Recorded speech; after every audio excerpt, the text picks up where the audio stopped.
Let me thank everyone for joining and welcome to the first Low Carbon Series webinar by IAPG Houston. I will be moderating this session together with Julieta Mariano. So let's start by providing a very brief introduction of ourselves. I'm Mercedes Becerra, currently member of the board of IAPG Houston and chair of the Low Carbon Committee.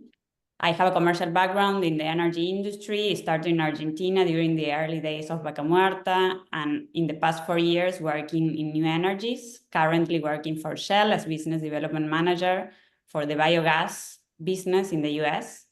Juli, do you want to introduce yourself? Sure. Okay, so my name is Julieta Mariano. I'm a chemical engineer. I've been working for the last 8 years in the oil and gas industry, mostly in upstream operations. I'm currently in Houston. I'm completing a master in engineering management with an energy transition focus. I'm here thanks to a scholarship from Fulbright and IAPG Houston. So I'm really happy to be part of this organization. Thank you, Juli.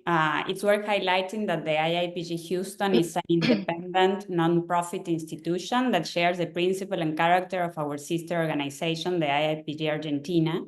We are all volunteers, passionate about energy and connecting professionals from Houston to Argentina. And our mission is to promote the growth and sustainability of the industry, especially through knowledge sharing and supporting the next generation of future energy leaders. This year, we launched this committee, the Low Carbon. Our focus is to install the energy transition topic within the IAPG agenda, mainly by socializing initiatives and solutions that contribute to decarbonization. So I will invite Julieta to kick off by introducing our speaker of the day, Tomás Ocampo. Okay, but first, before introducing him, I want to let you know that you can submit any questions and we are going to answer them during the Q&A session. And also there will be some live polls that are going to pop up. That's something that is really brief. It's just to keep you engaged so you don't get surprised. Okay, so let me start by introducing our speaker of today. Tomás has been working for over 7 years on how to scale climate companies faster into the developing world. In addition to being a lawyer, graduated from Universidad Católica Argentina, he's also a professional sailor, an activity which actually had a lot of influence in his journey. Before founding Unblock, he attended Stanford University, where he earned an MBA and also a Master of Science in Energy. Between 2018, he helped YPF in creating and leading a fund to support investments in technologies aligned with the NOC goals, like to improve productivity, reduce emissions, and also diversify in other businesses. After living many years in the US, Tomás is now based in Argentina, looking for ways to grow and expand Unblock across Latin America. Okay, so Tomás, can you give us your 5-minute pitch about your journey, what inspired you to create Unblock, why did you end up in Argentina, some ups and lows and downs during this journey? Oh, that's hi Julieta, Mercedes. Thanks the IAPG for this opportunity to share a little bit of what we're doing at Unblock. I see Joe there. I appreciate Joe, the space, and excited to talk with all of you today. Okay, so like the journey on why to create Unblock. Basically, as you said, I lived for 12 years in the US, first studying for 3 years at Stanford, and then I was doing like business on my own, mostly working as a consultant for some large Japanese groups doing investments in solar and storage in the US. That led us with those 2 Japanese companies to study like many technologies that were kind of like coming and like appearing in the US, mainly related to provide more flexibility to the electric grid. And that sparked my interest that there were like a lot of like technologies that we were already using in California that had even better applications in Latin America. Like if you think that we're like at the pace that we're installing renewables in Latin America and how hard it is to build like new transmission, any tool that provides more flexibility to electric grid was even more useful in Latin America, or like Colombia, Chile, than what was in the US. And I started looking ways to help basically scaling these technologies. That led me to when YPF approached me to do something similar to what I was doing with these large Japanese companies. Those companies were Osaka Gas and J Power, which are like two of the largest Japanese one gas company. They are one IPP, like independent power producer. YPF approached me to kind of like look for technologies, and I was like, hey, I think this is the play to do. Like look for similar to what Miguel Galucho did at YPF with Chevron, of like, hey, there's all this amazing technology and unconventionals in the US, and we have this insanely amazing resource that is the Vaca Muerta. Let's bridge that gap, bring the technology, and develop what we today know as the Vaca Muerta, like shale play, and like an amazing development phase. Like my goal has been that, it's like, okay, there's all this like adjacent technology to the main core technology on how to frack the gas, and it's technologies that can help augment productivity, effectiveness, reduce emissions, and I mostly focus on things that reduce emissions. And the reason why I created Unblock and we're focusing on reducing flaring, it's because I was kind of like 3 years ago when I started like researching deeply like what was going to happen with oil production in the Vaca Muerta. I was convinced that most of the rigs were going to switch to the oil area, and the Argentina market was too small for like the amount of gas that there's in the Vaca Muerta, and that was going to lead to like a lot of flaring. Most people thought it was kind of like a crazy thesis like 3 years ago, but I was convinced that was going to be the case. And now fast forward a few years, the associated gas it's kind of like one of the main issues we're talking a lot in every like IAPG meeting and in any kind of like oil conference today in Argentina. What are we going to do with the associated gas and in particular flaring? And we basically provide this solution, us together with Crusoe, that we can talk deeply who they are, and they create this amazing technology to give a use to the flare gas. And yeah, now we're like the second largest operator of this in the world. Still small, but growing fast. And we're like, yeah, extremely excited about the work we're doing. Okay, great. So let's dive deep into the technology itself, like you mentioned. So if you had to explain it in simple words, like what is the solution that you are offering or Unblock offers? Yeah, basically when we look at when you look at flaring, like flaring is basically like in between commas like a market failure. It's like you're producing oil, the oil comes with a little bit of gas, but gas is too expensive to put on a pipeline. So the best alternative to do it is to flare it. So like just burn it on fire locally. And I say that's a market failure because you have something valuable that is like the gas molecules that you're burning because it's too expensive to bring those molecules to market. So what we do at Unblock, that it's like sounds really simple, it's we bring the market to those molecules. So instead of transporting gas molecules or put a line and try to kind of like provide like voltage differential, like bring electrons to the electric grid, we transport bits. So like we bring basically data centers to the middle of the oil field, like next to oil wells. Those data centers consume the energy, consume the gas. We convert the gas into power next to the wells. We convert the power into computing, and we transport the bits, which is the cheapest thing you can transport in the universe, and you transport it at the speed of light. So we basically like the technology is bringing the market to the gas molecules so we can monetize them and reduce emissions from the oil companies. That's kind of like the technology. So let me continue. Thank you, Tomás. That was clear to me. But let's go deeper into the impact that the avoided flaring has. So would you say that the main benefit of this service is the fact that we are using energy that otherwise would be wasted or flared for a productive purpose? Or is there also a reduction in greenhouse gas emissions? Because you're actually putting the gas into a generator and that also generates emissions. So if the answer is a second, I would appreciate if you can explain how is the measurement of that reduction in emissions? And in particular, what about methane? Yeah, perfect. So there's basically two ways in which we are reducing emissions.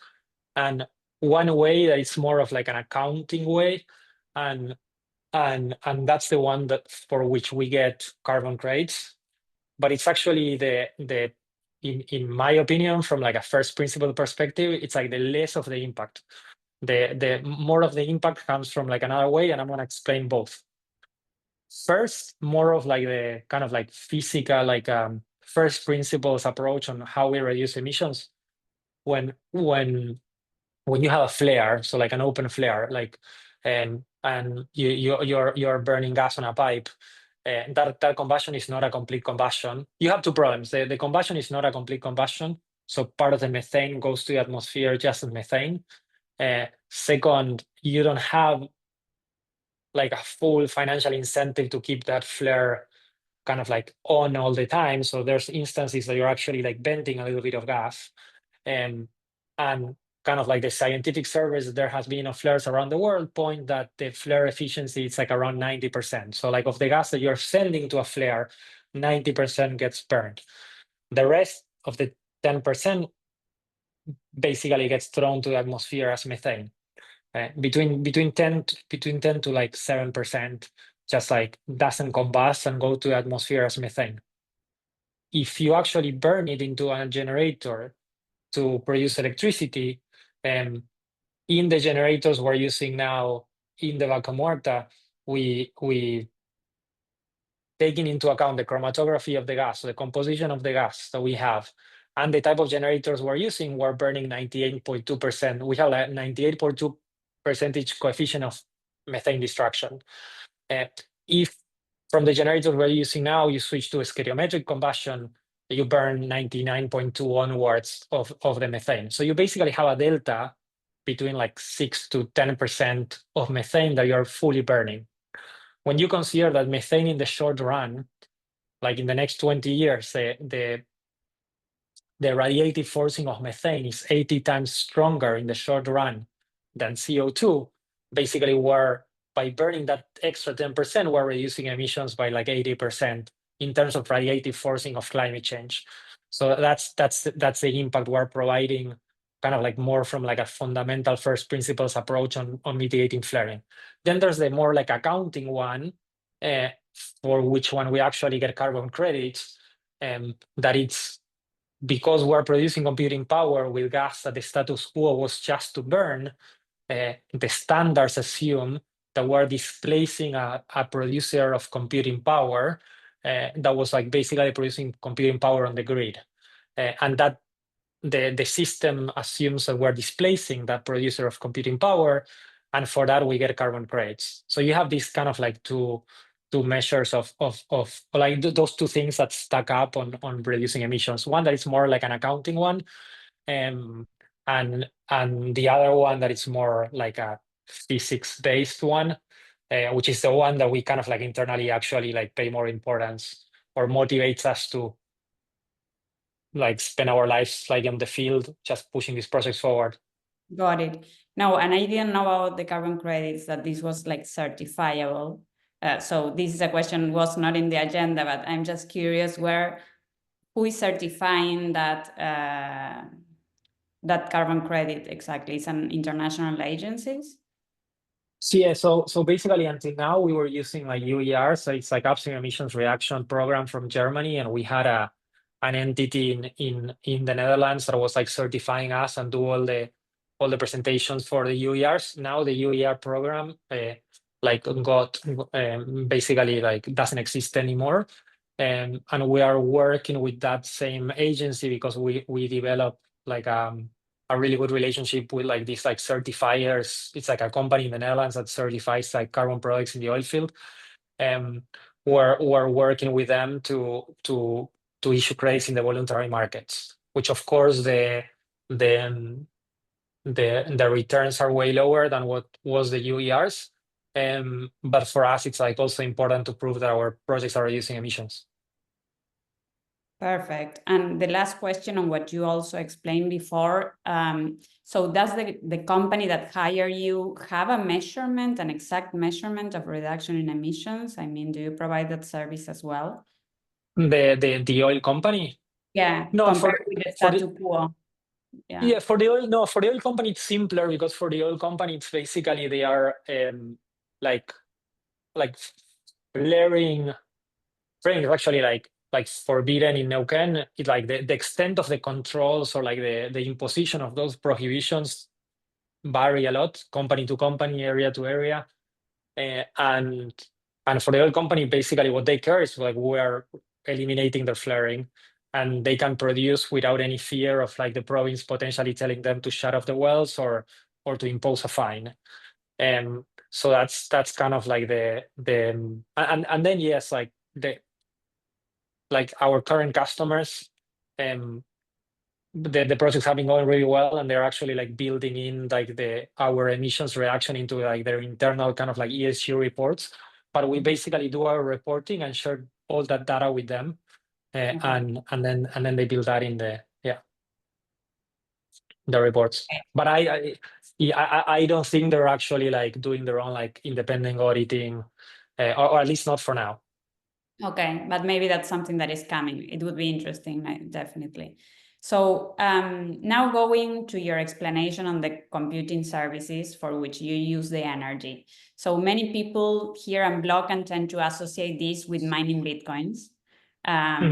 So can you please expand on that part, and what role does blockchain play in your overall solution, and how did you choose to leverage that in particular?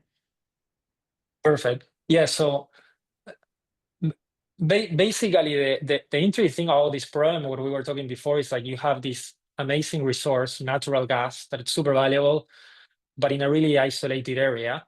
And it's really interesting how this technology came to be. The founders of Crusoe, that are our partners and now like dear friends of mine, there were actually like two friends, one that came from the energy industry. I knew him from the energy industry, and the other one came from computing and basically doing like his like PhD in math at Stanford and MIT, and working on like the frontier of AI. And what they realized was like how much energy we're going to consume to train AI, and how much energy was wasted in the oil field, and how can we pair both to basically eliminate the problem of flaring while we power computing in a cleaner way. And when you think today about what can we do with the gas in the oil field, it's a really hard challenge. It's like okay, we can compress it and then bring it to market with trucks, doing like modular LNG, and that's amazing. But if you're really far away, it's expensive. Some companies are trying to like produce ammonia in the oil field. That's also kind of like still like a non-tested approach, and it has a lot of challenges, like doing that kind of like petrochemical process in small batches. And basically computing, if you think about it, it's a really elegant solution. It's like we set up a data center that it's a modular data center that when the flaring goes down, we can move it somewhere else. But it's basically a really like in between inverted commas, like a simple solution. And going to Bitcoin mining, why we do Bitcoin mining? It's like our goal basically is to do like high performance computing. What is high performance computing? It's like we define it as any type of computing that per unit of compute consumes like a significant amount of energy. And when you look at that, and just to compare, like a normal laptop consumes like a few amount of watts. Bitcoin miners or like GPUs for training AI consumes like around 4 kilowatts each computer. When you think about 4 kilowatts, or like 3 to 4 kilowatts, you're thinking about like 3 typical Argentine homes, or like 1.5 American homes. So you're thinking about like a small box that consumes the amount of like a house that has all the air conditioning and switch on, and so we do high performance computing. And what is high performance computing? It's like providing compute for like cryptographic applications like mining Bitcoin, and we can get deeper into how Bitcoin gets mined, and if you're interested on that, or like why mining Bitcoin, using graphic processing units like GPUs or ASICs for biological purposes, like basically for companies that are trying to do some process like finding new proteins or folding new proteins requires a lot of energy, and we can rent computing for them. And the same computers that we use for Bitcoin mining can be used for like other type of applications, and then training AI. And training AI today, we are not yet doing it in the oil field, but that's where we are going, and that's what like our partner Crusoe in the US. Most of their computing now it's for AI, not for Bitcoin mining. So we basically developed this business kind of like today, mostly like mining Bitcoin, which is kind of like a lower, if you want, value product compared to today train AI, but allows us to build the company and to work on a lot of like the communications restrictions we have today in Neuquén, in order to, in a couple of years, be doing AI. That's kind of like our path. Got it. And there is a question in the chat a little bit related to that. Yeah. And another one that Julieta also raised yesterday when we were talking and preparing for this on the energy consumption. But shall we go to that in the end? Maybe let us continue and we will go there again. So we will come back to this like energy consumption piece. Yeah. So on the business model, that was an interesting topic that came up during the preparation. So how does it work? Because your website mentions zero cost to your customers or operators to reduce flaring. So who is making the initial investment? I assume there is something that needs to be built on site at the wellhead. Who faces the operational cost, and where are the revenues coming from? Perfect. Yeah. So if you want, I can share like a picture of one of our projects. Okay. No, I cannot share my screen. Maybe you have to change that. But You should be able to share. it's not. It's fine. It's not letting me. Maybe. Sure, it's not turned on. It's fine. But I can answer the question anyway. The business model, basically, we need, in order. So going back to the initial problem, it's like you have something valuable that you want to fully burn it. There's actually companies that build flares that are 100% or like almost 100% efficient, but those flares are expensive, are kind of like a more complicated flare that has air injection to get to a full combustion of the methane. But nobody uses those flares in the oil field because they are too expensive. The cool thing about the approach we're bringing is that, okay, we have to install a lot of equipment, but that equipment generates a return. So actually, we can provide to the operators our service of eliminating their emissions or their flaring emissions for free, by locating our data centers. And what we do is, for us, is like we bring a lot of capital in order to, instead of burning the gas on the flare, we install generation, we install data centers, we install computers inside of those data centers, we install refrigeration systems. All of that is a lot of CapEx, but it allows us, from our perspective, to get like really cheap energy. We're getting natural gas for extremely cheap, that otherwise, if we use it somewhere else, it's gonna be expensive. It's gonna be like $3 per million BTU. So basically, the business model, it's kind of like an arbitrage in terms of like price of natural gas. We get the natural gas for really cheap, and with that we produce computing power. That computing power, we either produce Bitcoin, sell it to Google, sell it to OpenAI, and with that we generate cash that repays the investment in our data center.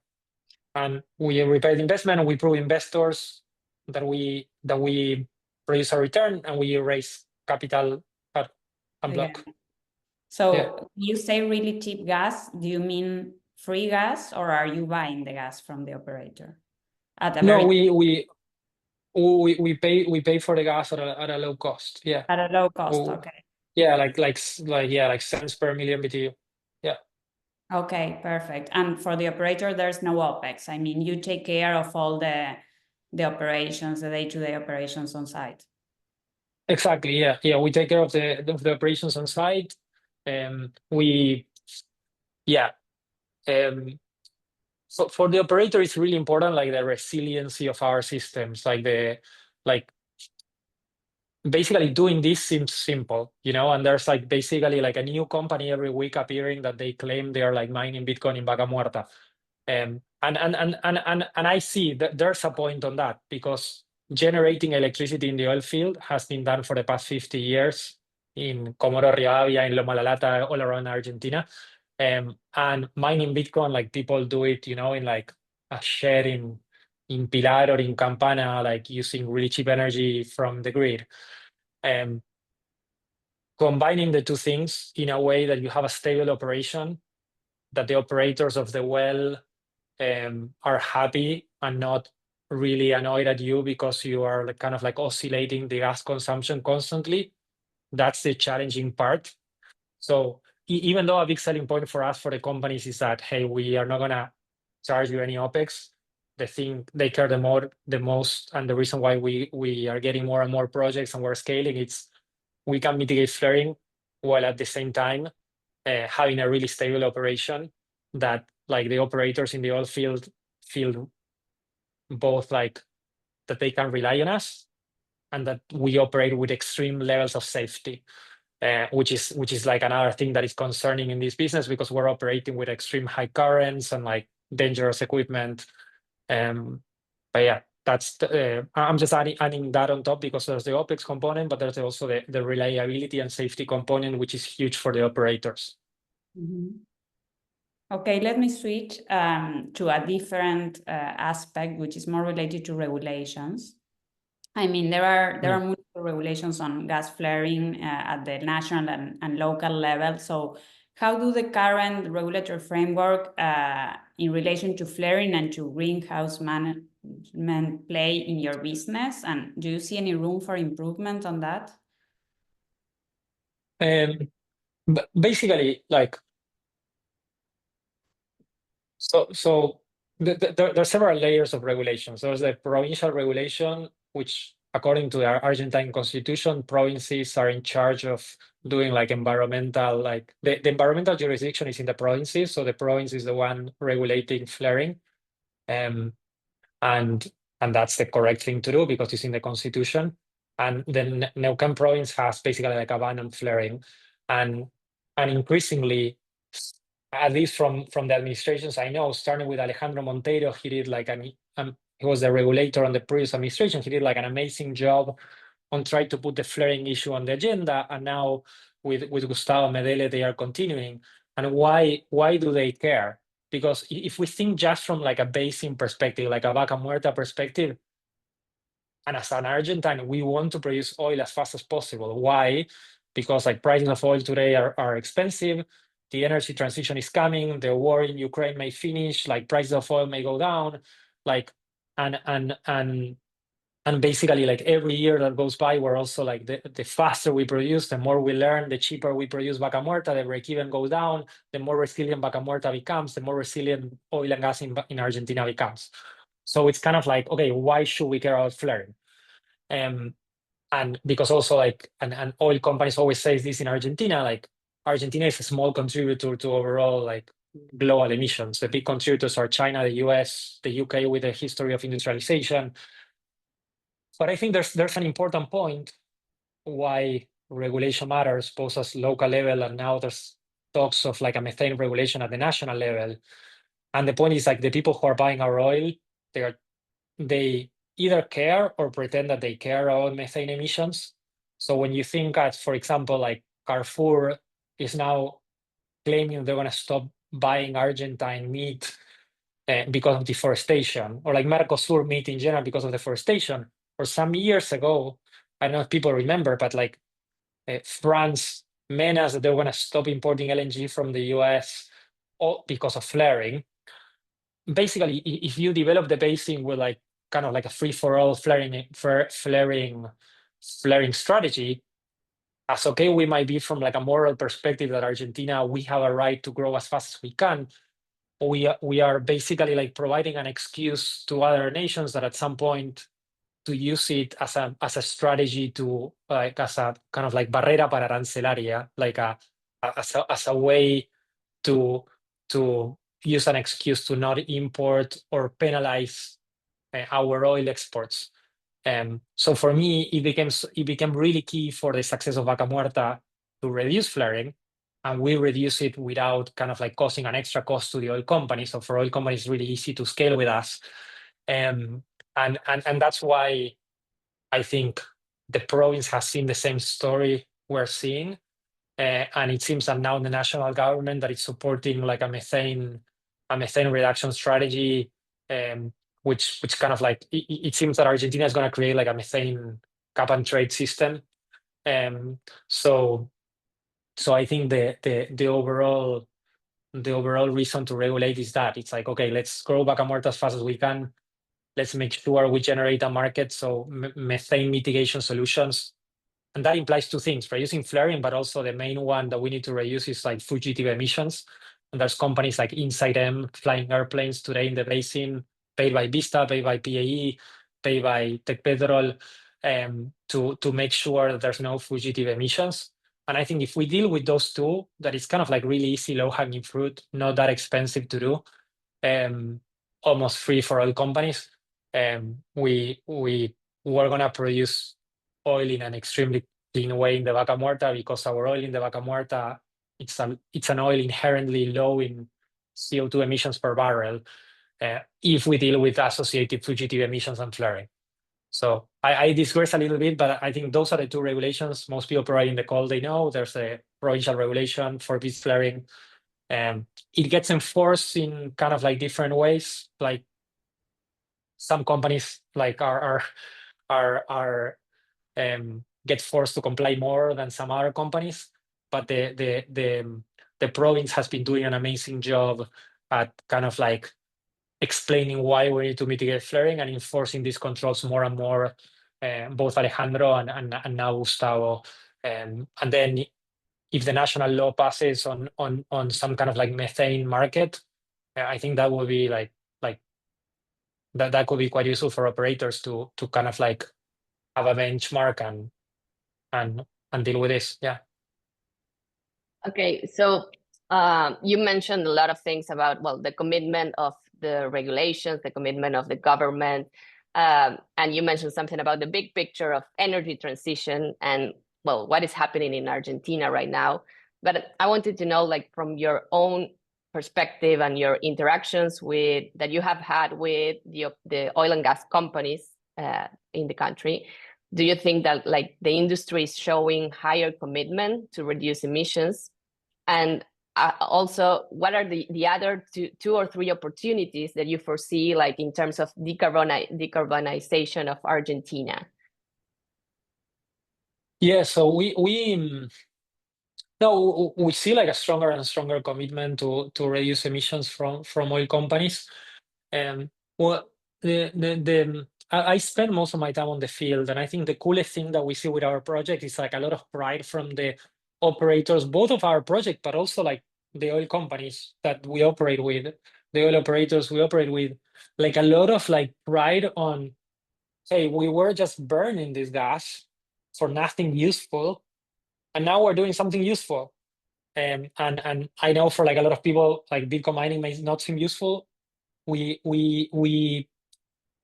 do a lot of like education why like Bitcoin mining is useful, like a lot of like sharing or like what's the story behind Bitcoin and why that's useful, why using these computers to fold proteins is useful, why like rendering a movie in our data centers it's useful, and also like it has like less of an impact than if we do it in a data center on the grid.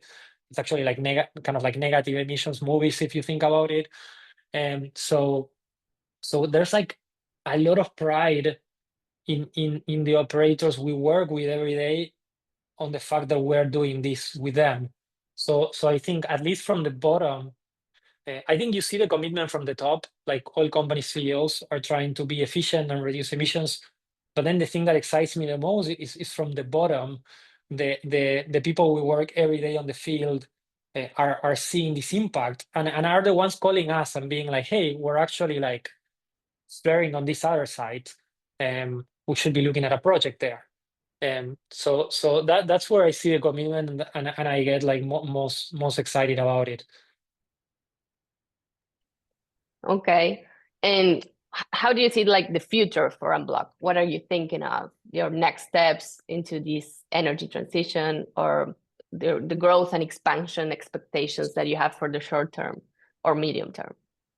Yeah, so we're like extremely focused in the Vaca Muerta. We are getting requests for projects all around, like constantly, like Ecuador, Colombia, other basins in Argentina. But we see both for Argentina, it's so important to like develop Vaca Muerta, and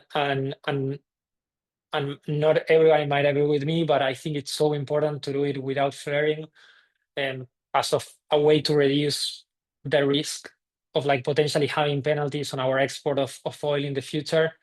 And so it's like we're extremely focused on growing the Vaca Muerta. But then when we zoom out, we basically see like there's like so much flaring all around Latin America. When you look at Ecuador, when you look at Colombia, when you look at Venezuela, that you could actually power like 50% of the high performance computing market today. If high performance computing market is growing really fast, but at least like of the market size today, you could power all of that computing with flared gas from Latin America. So the opportunity is huge, and we basically see Unblock at the company that's going to be our mission is basically take advantage of all this wasted energy, and that's what we're building towards. That's what our investors like believe that like on that mission, and we're all working together to build towards that future. Great. No, thank you for that. I think, I mean, it's been fascinating so far. I think it's a fascinating topic. There are a few questions from the audience on the technology itself that we would like to go back to it. So the first one from Joe, I mean, he is asking about latency, and I will read it directly. Given that the data centers are in the oil field, are there any latency issues associated with the setup? In other words, are there any limitations to the type of data center that can use the Unblock system? Yeah, so that's a really good question, and the answer is it depends on the application. For Bitcoin mining, there's relevance on latency. You want to have the like latency is not like a big penalty on how much you mine, but there's some risk to it and some like some losses you have from latency. We together with Crusoe, we did like a lot of like work on optimizing our connectivity. We always have like kind of like triple redundancy in our connectivity. But I think the main work we do in latency, it's like we are now using Starlink to connect, but we optimize the way we connect into Starlink to have the lowest latency possible. So that's kind of like one of the things. When we look at AI, latency and bandwidth become a huge issue. Like AI training data center today needs like 800 gigabits per second, which is a lot of kind of like size of data that you need to be like uploading and downloading to the data center. That's not like a latency issue, it's more of like a bandwidth issue. But those are like, so the answer is basically for the Bitcoin and like blockchain applications, latency is an issue. We have like a lot of like engineering work back of the scenes to diminish the latency. For AI, it's a lot of the work we're doing today from an engineering perspective. It's like trying to make sure that one can make the case that you have enough bandwidth to build a data center in Neuquén and that uses gas from Vaca Muerta to power a data center, and like Google, OpenAI believing you that you're always going to have those like a reliable 800 gigabit per second connection or more. That's not on the latency side, it's more on the bandwidth side. The interesting thing about AI is like, if you think about in training, latency doesn't matter. Almost doesn't matter. I say almost because there's changes happening to training that the decentralization of training may make latency to matter more, but that's a really technical issue to get into. And it's kind of like in the frontier of what's happening in AI training today. In inference, most people say it matters, but it depends. When you ask ChatGPT takes a few seconds to give you the answer. So like the round trip latency that you have to the data center, which is in the milliseconds, like let's say in the worst case, like 80 milliseconds, it's nothing compared to the lag time that the machine has to give you an answer. So yeah, like in AI, it matters less. Yeah, so like long answer, but it depends on the type of computing, how much latency like matters or not. Okay. Sorry. Okay, I can read it. There's another question here, and it's kind of related to the technology and the execution part, I would say. It says, what is the flaring volume sweet spot for this technology? I would assume if volumes are too low, returns don't justify implementing it. And if there is a large flaring cluster, having a pipeline could make more sense. Yeah, no, so that's a really good question. We tend not to do any projects like below like a certain amount of gas, like around 4,000 cubic meters. Like we normally don't do it. It's kind of like our minimum threshold. It's between 10 to 15 thousand cubic meters per day of gas. That's kind of like our like minimum deployments. Then upwards, we can scale like as much as needed. And we're looking into some like extremely large projects. Yeah, but it's kind of like, I think the limitation is more on the downside. There are actually there's actually another company called Crypto Granjas that they are like doing like really small like flaring projects.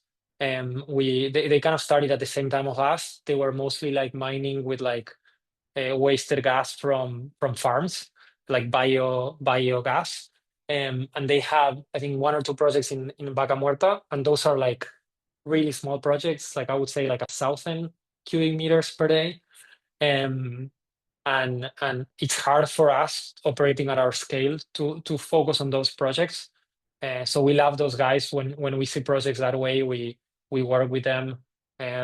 They are great people, like also like super like serious on the way they are taking the business and operating with safety. And but yeah, for us it's kind of like the minimum scale we take, it's like 10,000, mostly like 15,000 cubic meters per day. So it's kind of like think about like minimum of like 4 megawatts or 5 to start taking gas. And yeah.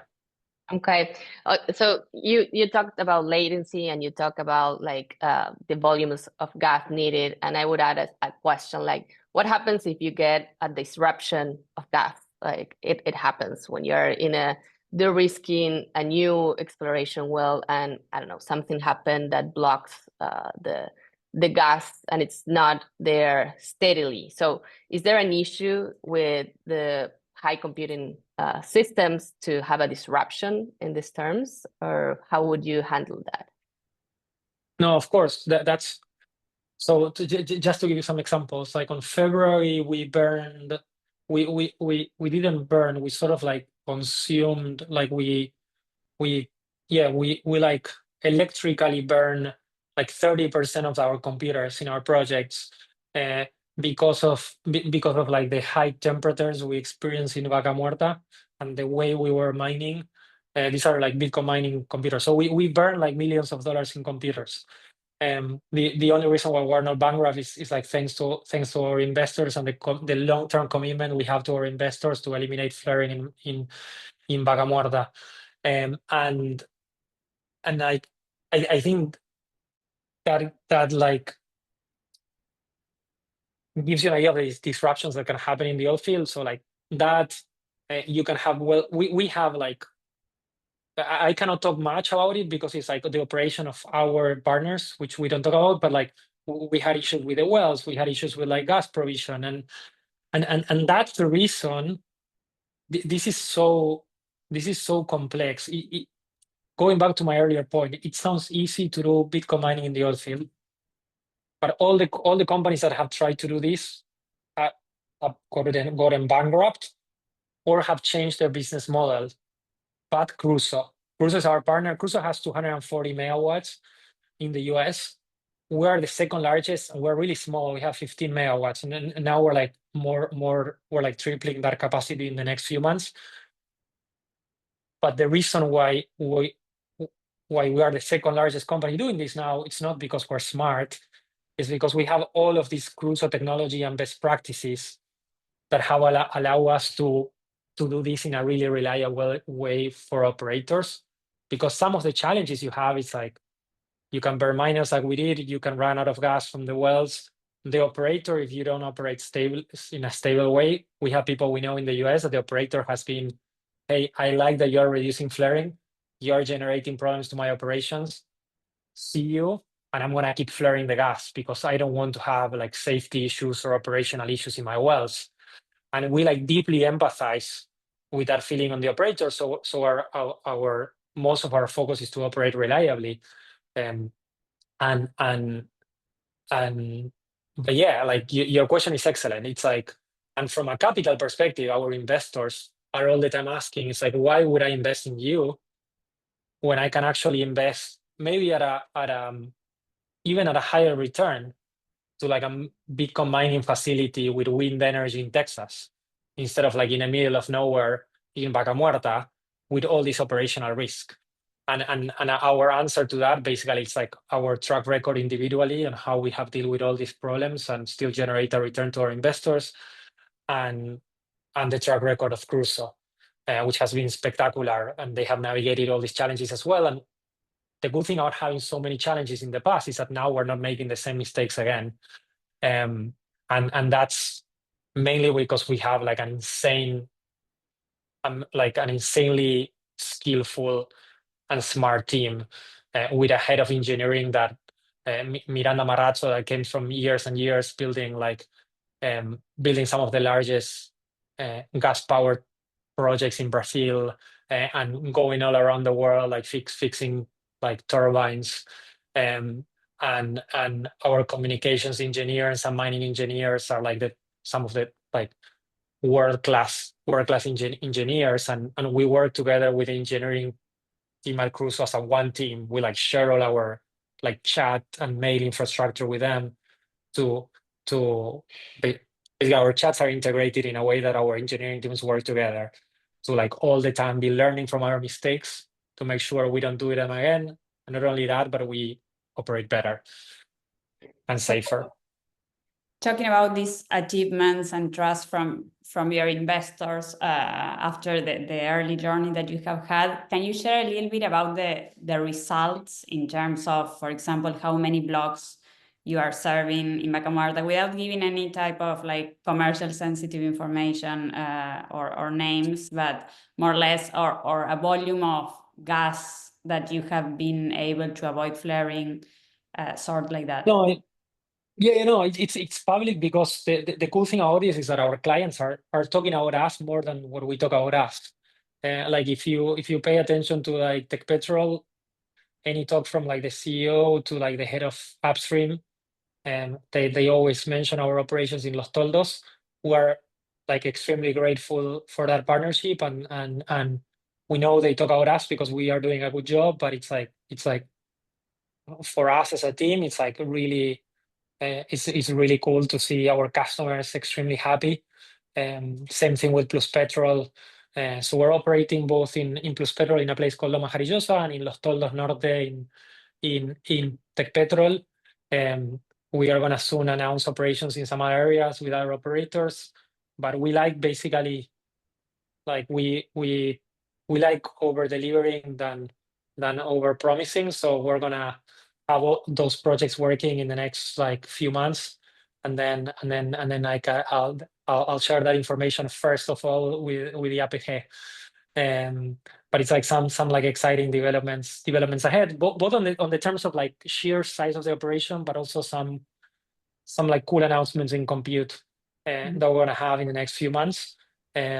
So I think there's like a lot of exciting things to share from that perspective. But yeah, now we're like on two areas: the far northeast of Vaca Muerta and the southeast, sorry, and the northwest.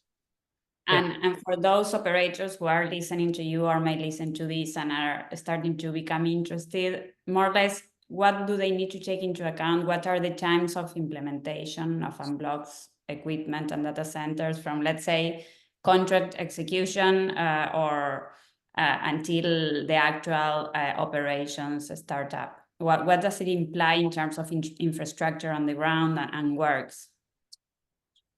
Yeah, it's we move extremely fast. Normally, we're not the bottleneck. It's more like the rest of the facilities installation. It's a bottleneck.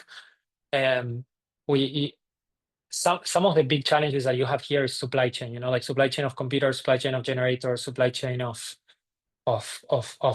like the data centers, and because we are integrated in all of like Crusoe supply chain plus our own supply chain, which we're already made, like we're working a lot on making more and more resilient. Our deployment time is extremely fast. Normally, it's like kind of like when we start talking to an operator, the bottleneck is still like the early production facilities and the TPFs than our installation. The sooner we talk, the better, because it also helps plan like our budget and like the capital commitments we have with other projects. Some of the challenges we're having now is like the challenges of a company scaling really fast. It's like we are like basically today we close just to give you an idea, we close a fundraising. So we raised a lot of money last year to do projects. We closed an equity fundraising in January, and we closed an equity fundraise yesterday. So it's I don't think there's any other company in Argentina raising capital in the private markets as fast as we're going. So like the sooner we hear our projects, the easier it is for us to make sure we can do them, because there's a scenario if this speed keeps accelerating that we're gonna have to prioritize. But so far, like investors have been coming along with us and deploying more and more capital to kind of like grow like as fast as demand is asking us. Okay, so we have only a few minutes left. Maybe you can answer this question like briefly. So what advice would you give to other young entrepreneurs looking to bring innovative solutions to the energy industry? What advice? I don't know. I think we still have to like prove that we can do this. We can generate like a self-sustaining business. Like we have a big bet to go into AI. Like the returns from Bitcoin mining are not gonna make Unblock a self-sustaining company in the medium term. Like so it's like, I don't know if we can give advice to anybody yet, just that it's extremely hard. And like if I think that the best advice I got from a really successful entrepreneur before I started this was like, do you really, really want to do it? Like if you really, really, really want to do it, like and go and do it. Like otherwise it's like an excruciating journey. It has a lot of like amazing things on the way. Like you meet some of the most fascinating people in the world, and you get to do work with like the people I work in my team. Like I'm mind blown by like their intellectual capacity and drive, and I'm like grateful every morning that I wake up to work with them. So that's kind of like one of the coolest things when you look back and you're like, oh whoa, like I built this team, like you cannot like believe it. So there's like a lot of satisfaction, but then you have to be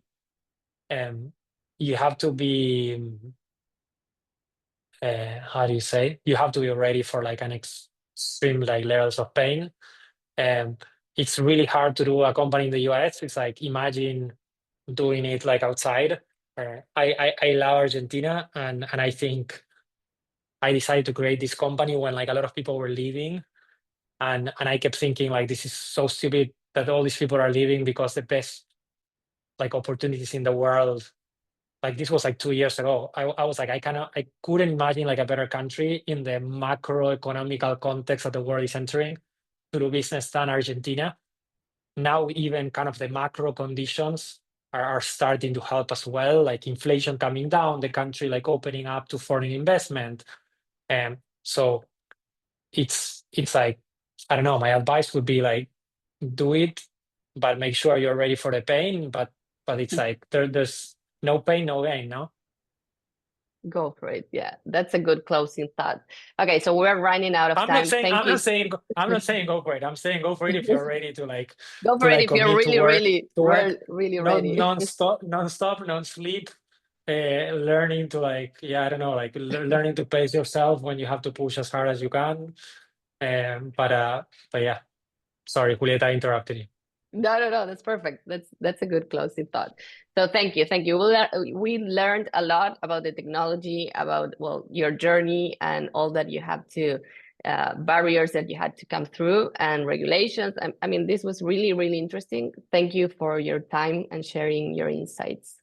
Yeah, the same from my side. Congratulations on your achievements on the fundraising, and on the inspiration you are also transmitting to all of us. Thank you for the audience. Please keep connected because more is coming on the Low Carbon Solutions Committee in 2025, and have a great day. No, you're welcome. And if you need anything, you can find me on LinkedIn or Twitter. And I'm Tomás Ocampo, Unblock. And thanks, Mercedes and Julieta, for the talk. Gracias. Bye. Gracias. Buen día. Bye-bye.